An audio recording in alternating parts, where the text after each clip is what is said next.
Hello everyone. ये है UGC net law का सिलेबस और इसमें से जूरिस्प्रूडेंस के हम 3 टॉपिक कवर कर चुके हैं पिछली वीडियोस में। इसके पुराने 10 सालों के जो क्वेश्चन आंसर हैं वो भी हम सॉल्व कर चुके हैं। आज हम करेंगे concept of rights and duties. चलिए शुरू करते हैं। Definitions of rights and duties.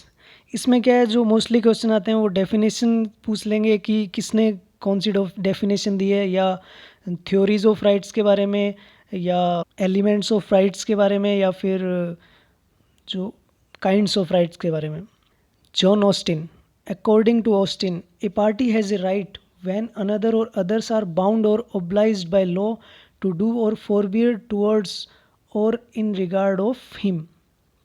देखो, ऑस्टिन एनालिटिकल स्कूल का जूरिस्ट हैं और इसलिए ऑस्टिन की क्या थ्योरी है कि कमांड सोवरेन सैंक्शन।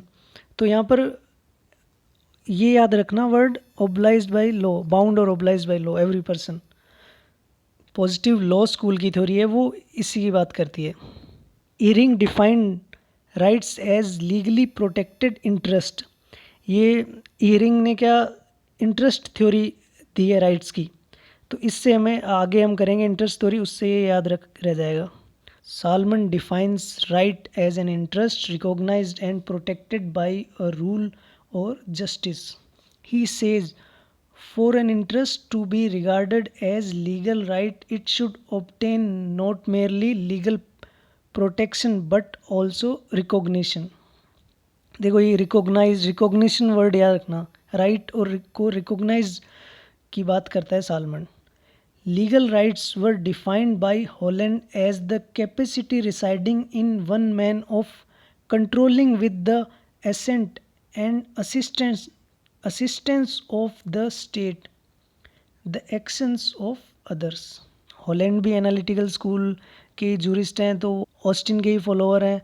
तो यहाँ पर इन्होंने क्या स्टेट वर्ड यूज़ कर लिया यहाँ पर लॉ की बजाय। बाकी ये सेम ही बात कर रहे हैं वो, पॉजिटिव लॉ स्कूल वाली। Gray defines legal rights as the power which a man has to make a person or persons to do or refrain from doing a certain act or certain acts so far as the power arises from society imposing a legal duty upon a person or persons। He stated that the right is not the interest itself, it is the means to enjoy the interest secured। यहाँ पर grey क्या बात कर रहा है कि society के द्वारा इम्पोज होती है duty. Allen, rights spring from right, principle of liability is the last analysis must be derived from the moral sense of community. Allen क्या बात करता है कि राइट्स से जो डिराइव होते हैं moral sense of community. Kelsen, there is no such conception as right in law, he denies legal rights. ठीक है। Duguit, no one has any right other than to do his duty. ये हम sociological schools of jurisprudence में पढ़ चुके हैं ये डुगविट के बारे में। Positivist, they are opposed with the idea of natural rights and they do not regard it as more than a fiction or metaphor. देखो, ऑस्टिन, कैल्सन, ये सब क्या है कि नेचुरल राइट्स के अपोज्ड है। Duties, according to Salman, a duty is an obligatory act. It is an act the opposite of which would be wrong. Duties and wrongs are correlative.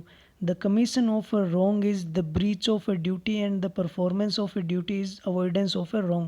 देखो, wrong है, duties and wrong के correlation की बात करता है salmon यहाँ। The general conditions of regulating behavior were stated by professor Fuller. ये याद रखना, प्रोफेसर फुलर ने दिए हैं ये 8 पॉइंट्स। तो इन 8 पॉइंट्स को ये क्वेश्चन में पूछ सकते हैं, इनको इनर मोरालिटी ऑफ लॉ बोला गया है। बाकी ये इन दोनों में से ये क्वेश्चन आ सकता है कोई सा भी। Austin, while every right is relative and has correlative duty, every duty need not necessarily have a correlative right. According to Austin, there are 4 kinds of absolute duties. Self-regarding duties. For example, duty not to commit suicide or become intoxicated. duties not regarding person, God, duties to public or person, not to commit nuisance, duties on to the sovereign or state. ठीक है, अब देखते हैं legal rights में be classified under following heads. सबसे पहले right in rem and right in persona. इसका क्या मतलब है कि right against the whole world is right in rem, for example trespass, and right against specified person और individual is right in persona, which means, for example, contract.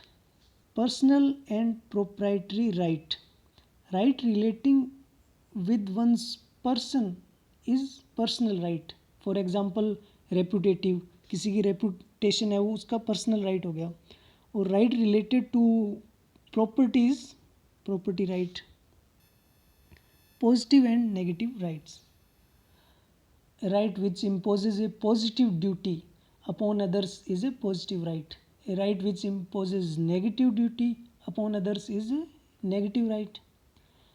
Principal and accessory rights.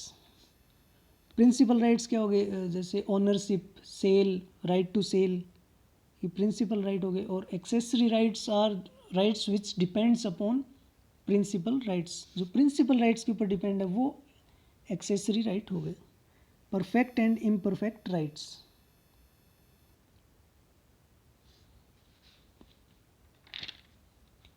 perfect right means those rights which has corresponding duty and enforceable by law. और imperfect rights क्या होंगे, जो जिसमें corresponding duty नहीं है और ना ही enforceable by law है, वो imperfect right हो गए। देखो यहाँ imperfect right वो हो गया जिसमें कि एग्जाम्पल के तौर पे समझेंगे तो x और y के बीच में कॉन्ट्रैक्ट हुआ और जो y ने ब्रीच ऑफ कॉन्ट्रैक्ट कर दिया, जिसकी लिमिट 3 साल थी कोर्ट में सूट फाइल करने की, वो उसका राइट था 3 साल तक के अंदर, परफेक्ट राइट था वो, अगर फाइल करता है सूट तो। और नहीं करता 3 साल में लिमिटेशन पीरियड उसका ख़त्म हो जाता है, तो वो कोर्ट में केस नहीं कर सकता, तो वो इन्फोर्सेबल नहीं रहा उसका राइट। जो ब्रीच ऑफ कॉन्ट्रैक्ट है उसका जो भी डैमेज हुआ है वो कोर्ट से उसका कंपनसेशन नहीं ले सकता है, वो कोर्ट में केस नहीं फाइल कर सकता वो, लेकिन उसका राइट तो है, वो मांग तो अब भी सकता है उससे कि बीच से कि ये मेरा नुकसान हुआ है पैसे वापस दे दो। तो ये इसलिए इसको इम्परफेक्ट राइट बोला है। राइट इन री प्रोपोरिया and right in re Elina.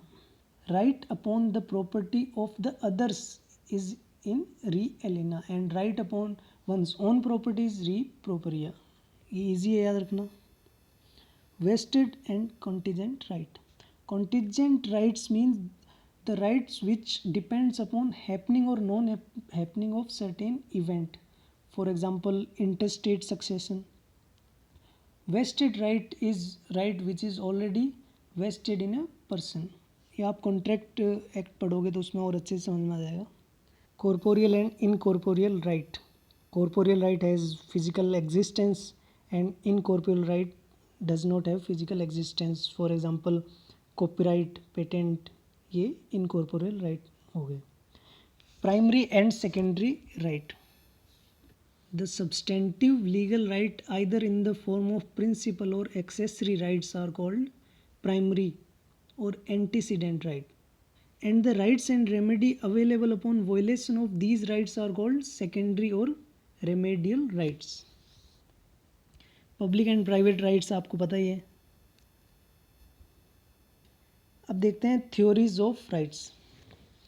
Will theory. According to this theory, right emerges from the human will. The purpose of law is to grant individual the means of self expression.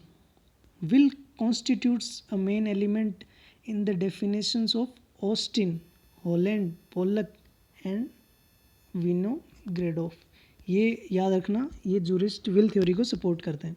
A doctrine of natural right gives an enormous support to this theory। ये natural right support करता है इसकी।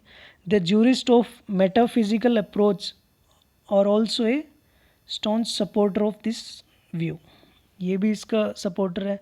लेकिन डुगविट ने क्या इस theory को criticize किया है। Interest theory, a great German jurist that is Ihering is a pro founder of this theory. ये हीरिंग याद रखना, क्वेश्चन पूछा जा चुका है पहले भी। According to him legal right is a legally protected interest.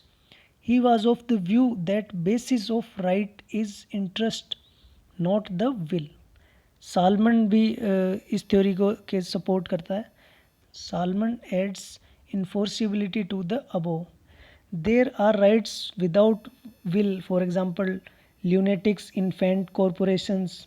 देखो कॉरपोरेशंस हैं, उनके भी राइट्स होते हैं, जबकि वो कोई ह्यूमन थोड़ी है, उनका कोई विल, उनकी विल नहीं है कोई, फिर भी उनके राइट्स हैं ना, तो वो इंटरेस्ट थ्योरी में आते हैं वो सब।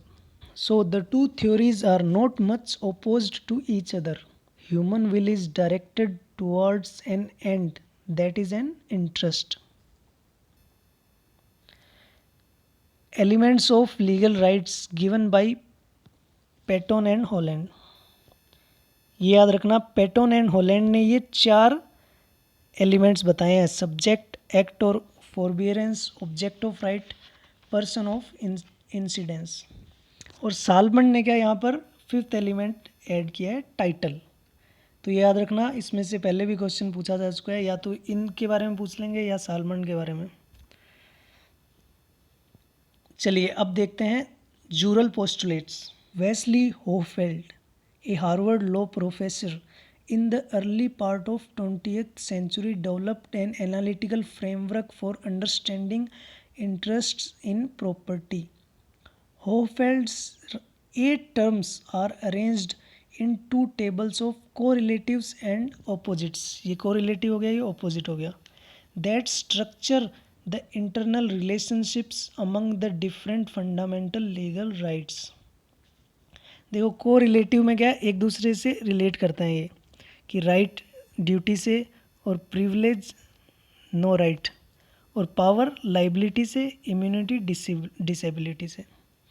यहाँ पर ये याद रख लेना, ऑपोजिट में उल्टा होगा। देखो ये ड्यूटी राइट है, ये उल्टा हो गया यहाँ पर राइट इस साइड आ गया, ड्यूटी इस साइड आ गया। यहाँ पर ये डिसेबिलिटी लाइबिलिटी उल्टा हो गया, यहाँ नीचे इस साइड आ गया। ठीक है, तो इससे ये उल्टा हो गया नीचे वाला, इससे ये याद रख लेना दोनों को। अब इसको समझ लेते हैं कि क्या है ये। एग्जाम्पल से समझते हैं कि एक्स का राइट है, तो यहाँ पर वाई की ड्यूटी होगी कि वो एक्स के राइट को प्रोटेक्ट करे। तो ये इनमें ये रिलेशन हो गया राइट्स एंड ड्यूटीज़ का। और जहाँ प्रिविलेज है वहाँ कोई राइट नहीं है, प्रिविलेज मिल रहा है वहाँ। और पावर, जहाँ पावर है वहाँ लाइबिलिटी है, कि जैसे पुलिस वाले के पास कोई काम करने की पावर है तो वहाँ लाइबिलिटी है, और इम्यूनिटी है वहाँ डिसेबिलिटी है। जैसे कि देखो प्रेसिडेंट ऑफ इंडिया है, वो कॉन्स्टिट्यूशन के अंदर है कि इम्यून फ्रॉम अरेस्ट है वो। तो इसमें क्या है कि पुलिस वाले की डिसेबिलिटी है, पुलिस वाला को डिसेबल्ड कर दिया यहाँ पर प्रेसिडेंट को अरेस्ट करने से। तो यहाँ पर इनमें रिलेशन हो गया। और जूरल ऑपोजिट्स क्या है कि वो सेम पर्सन की ही बात करता है डिफरेंट एंगल से, इसलिए ये याद रखना, ये यहाँ पर इनके उल्टा है सारा। ठीक है, the following presentation of this table by G.L. Williams, ये याद रखना नाम, G.L. Williams explains it better. देखो ये जो चार्ट है इससे अच्छे समझ में आ जाएगा कि राइट्स एंड ड्यूटीज़ को रिलेटेड हो गए एक दूसरे से। यहाँ पर होगा लाइबिलिटी, ये गलती से टाइपिंग मिस्टेक होगी, यहाँ पर ध्यान रखना लाइबिलिटी है। तो power liability, rights duty, privilege no right, immunity disability, ये तो हो गए कोरिलेटेड एक दूसरे से। और यहाँ पर ये क्या हो गए, कॉन्ट्राडिक्टरी हो गए एक दूसरे से। ठीक है, तो इससे आपको समझ में आ गया होगा। वैसे तो 1 नंबर का क्वेश्चन आएगा ज़्यादा से ज़्यादा, तो इसमें ज़्यादा डिटेल में समझने की ज़रूरत नहीं है, बस ये चार्ट याद रख लेना। तो ये अपने यहाँ पर राइट्स एंड ड्यूटीज़ कंप्लीट होते हैं। देखो इसमें ज़्यादा डिटेल में नहीं गया मैं, क्योंकि सिर्फ 1 नंबर का क्वेश्चन आएगा और इसी में से कवर हो जाएगा। पिछले 5-10 सालों के क्वेश्चन आंसर मैंने देखे हैं, वो इसी में से आए हैं। और डिटेल में नोट्स चाहिए उसके लिए आप मुझे व्हाट्सएप कर सकते हैं, नंबर डिस्क्रिप्शन बॉक्स में दे रखे हैं। नेक्स्ट वीडियो में हम करेंगे जो भी अगला टॉपिक है। Okay, thank you.